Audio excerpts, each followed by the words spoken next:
The people I'm with here are my brothers and sisters. We are all Biafrans of one mind. The lawyers are here, some of them. The others have dispatched to various locations where we are going to meet later. Tomorrow we are going to the DSS to meet with Onyendu. Today, what happened, for those of you, and one Onyendu now here, Prince Fine Boy, I was in America, Dr. Sylvester here, and Dr. Chukwuemeka of the Igbo, of the American military veterans of Igbo descent here. I be grateful for the solidarity they came to show to their friends, their fellow Biafrans, their fellow Igbos, and to Onyendu and the legal team and Onyendu. They flew all the way from America to show solidarity.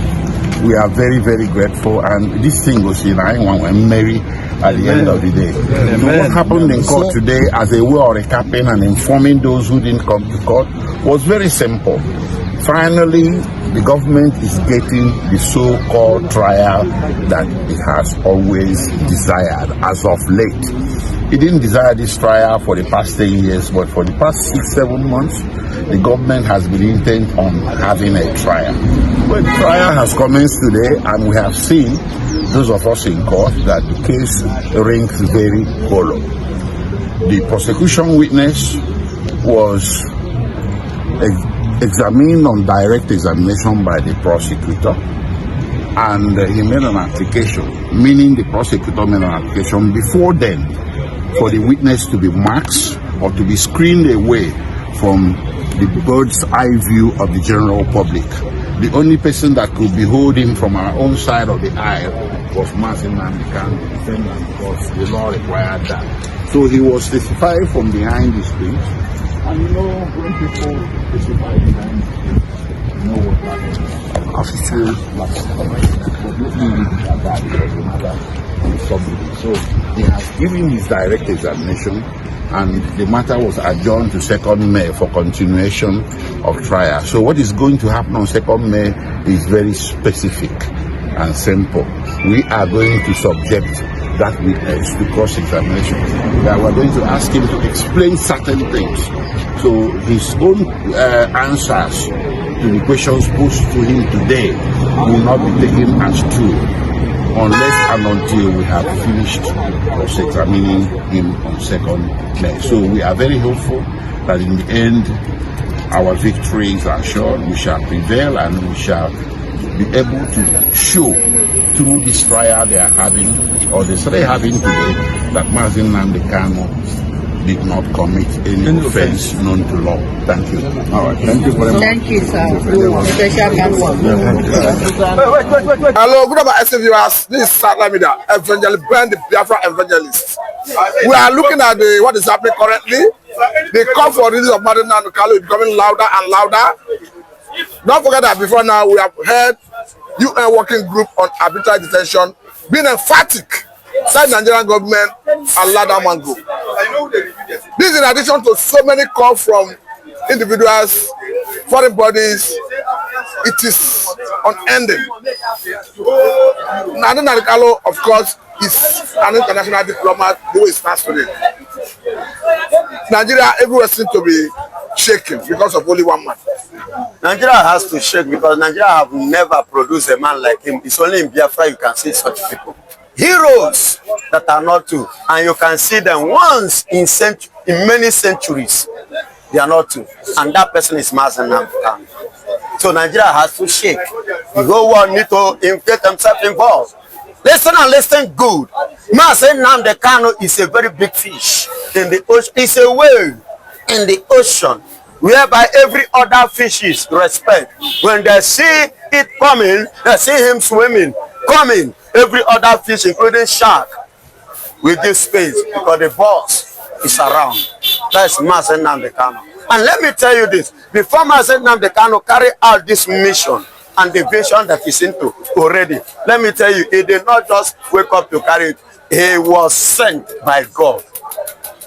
So it's a God sent. So and God, it's a divine calling. And God will send him for this purpose. And that's why God created him.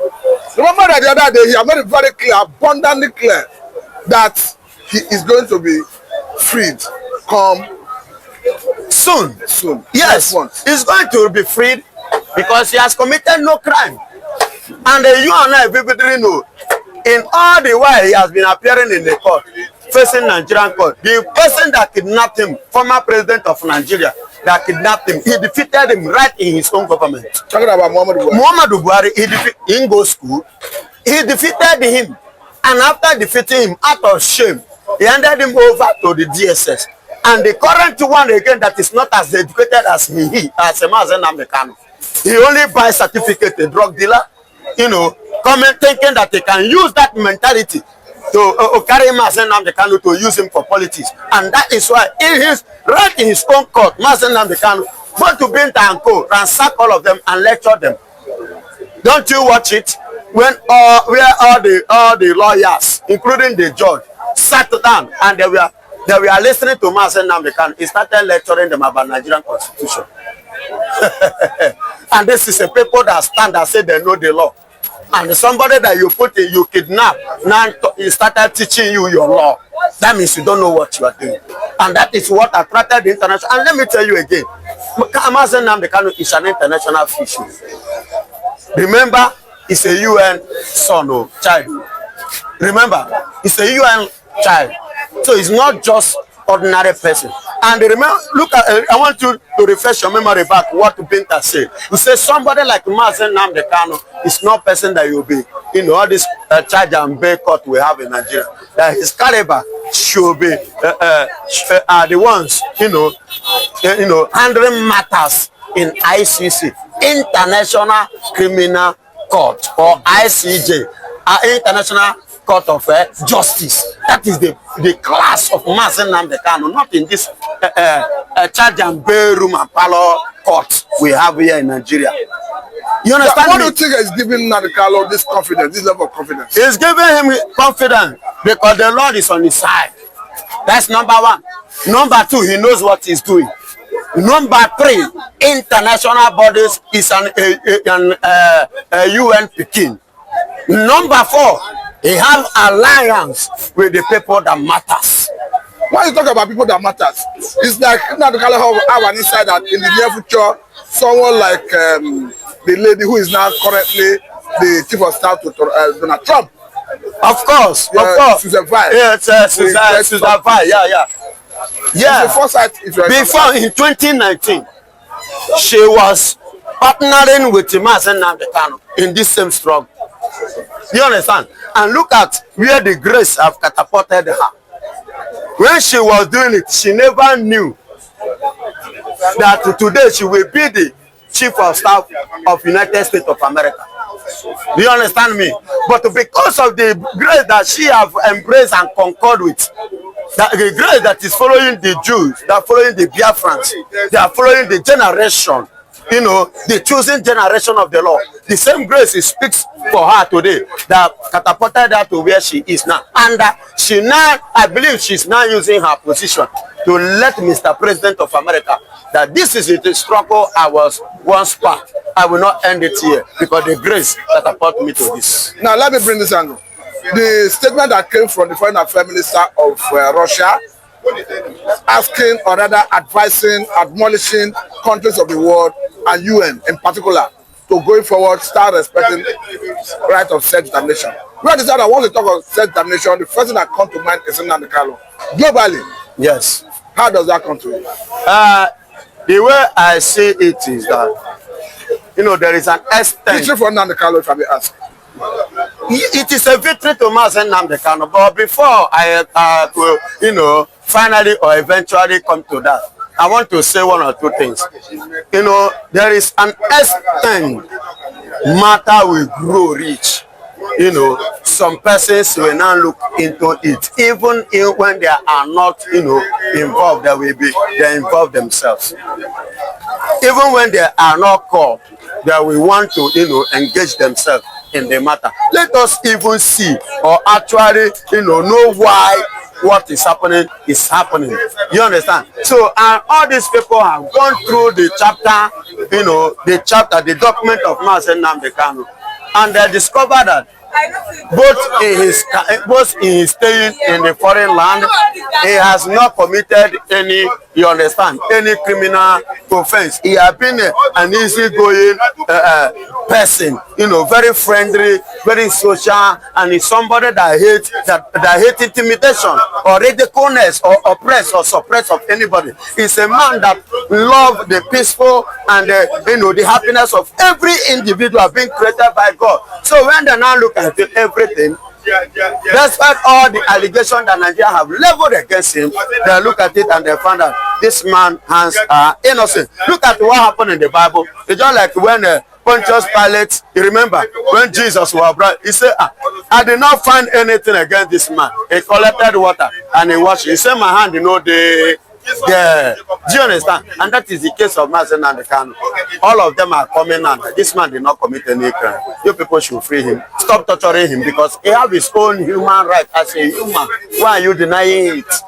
Now, remember that before now, the Court of Appeal in Nigeria ruled that it was extraordinary rendition for crime to Nigeria, as such he should be released unconditional. Unconditional. The federal government of Nigeria appealed that case. There are many people in Nigeria outside the country or the view that the government needed not to appeal that case. What is that? Government doesn't supposed to appeal the case, but because Nigeria is a dirty country, because Nigeria is a criminal country, because Nigeria is a terrorist nation, that is why they appeal that case. Yes, if not so, I see no reason why they should appeal to that case, because the kidnapping of Nnamdi Kanu was totally illegal and uncalled for. It was rendition anyway. But let me take it. It is an English language which Nigeria used to deceive those that they can deceive. They can't deceive. Say, no, rendition is illegal. That's what I mean. Whether it's illegal or not, use the normal language. Kidnapping. No. It was kidnapped. Rendition. Kidnapped. Illegal. Kidnapped. Nnamdi Kanu was kidnapped by Nigerian government. Now, this is a way of permit me to digress a little bit, though in the same area. The news from Otto Hitman, the investigative officer from Finland, that have declared that Simon Ekpa is free of all the allegations leveled against him. Remember that by sometime May, he's appeared in court, and it will look like setting stage for his release. The investigative officer have come out to say this man is innocent of allegations raised against him, as reportedly in the media. Yes. Do you know how they started the investigation? They did not actually start the investigation through Simon Ekpa. They started the investigation through those that was arrested together with Simon Ekpa. And if you watch, about 6 of them now has been free unconditionally. That is to tell you that they have not committed the only offense. Neither the Simon Ekpa commit any. So, but because of the way Nigeria have used the oil that is not theirs, our own oil, Biafran oil, so they have used it to lobby with the Finland government. You understand? So it was difficult for them to turn back. That's why they started, you know, playing a kind of a hanky-panky on it. But to glory be to God, in this coming month, we are in April already. By this time next month, we'll be hearing another thing. And I believe that case will become international versus Nigeria. And you know, when it comes to international matter like this, you know where Nigeria will fall. This is not Kenya. Neither is it a high court or federal high court. But if I may ask you, Nigeria is a loser. If I may ask you, to Nigeria. If I may ask you, what do you think will be the mode in Biafra land? Nnamdi Kanu coming out with a big portfolio of victory. As he will be coming out like this, you will be hearing the tosa in the southeast that the victory has come, Biafra has come. I'm equally asking, okay, the day is someone that walk out freely from the detention of Finland, what will be the mood in the southeast? The demonstration is what I'm giving you already. You are demonstrating it. I'm giving you demonstration. Tosa, celebration. Yeah, nothing there happen. You will be seeing, you know, different kind of dancing, you know, different kind of celebration. You will see some people like, you know, like us, you know, giving it to Jehovah. You know, understand? Okay, your own is to give it to Jehovah. I will give it to Jehovah. Well, you know. Man, that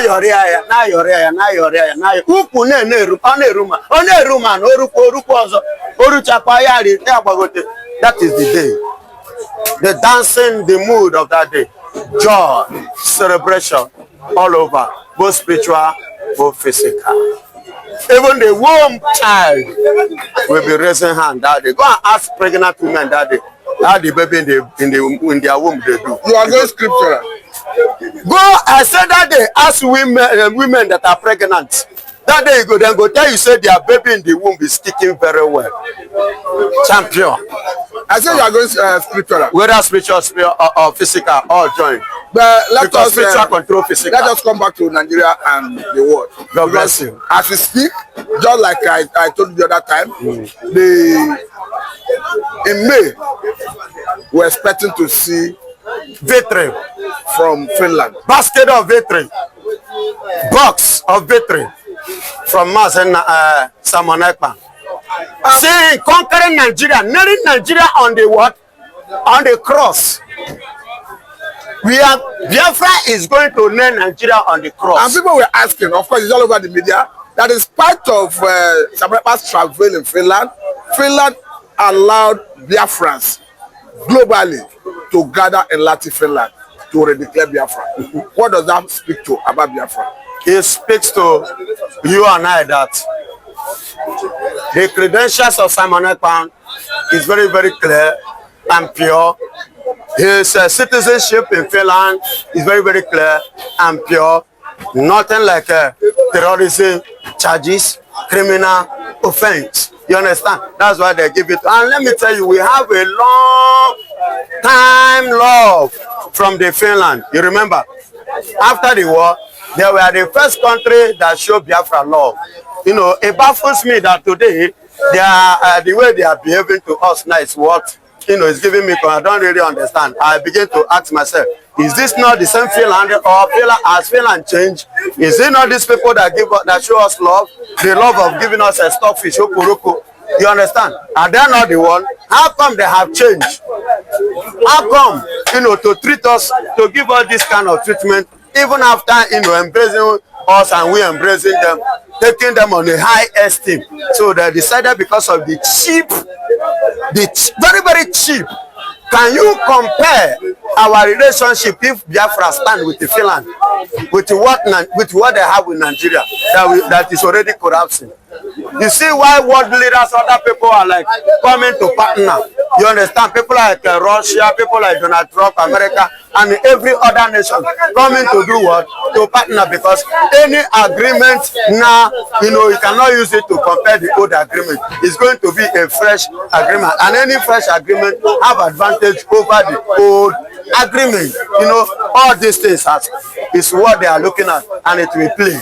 So, and that is the angle I was looking at it, that Finland doesn't supposed to, you know, misbehave, because they misbehave with that attitude. Since you have confirmed this guy, you know, that is clean, is innocent, what stops you from freeing him? Yes, they're supposed to free him by now and let him go, and let him fucking Nigeria go to hell. Let me say very big thank you for your time. Thank you, my dear. Please allow me that.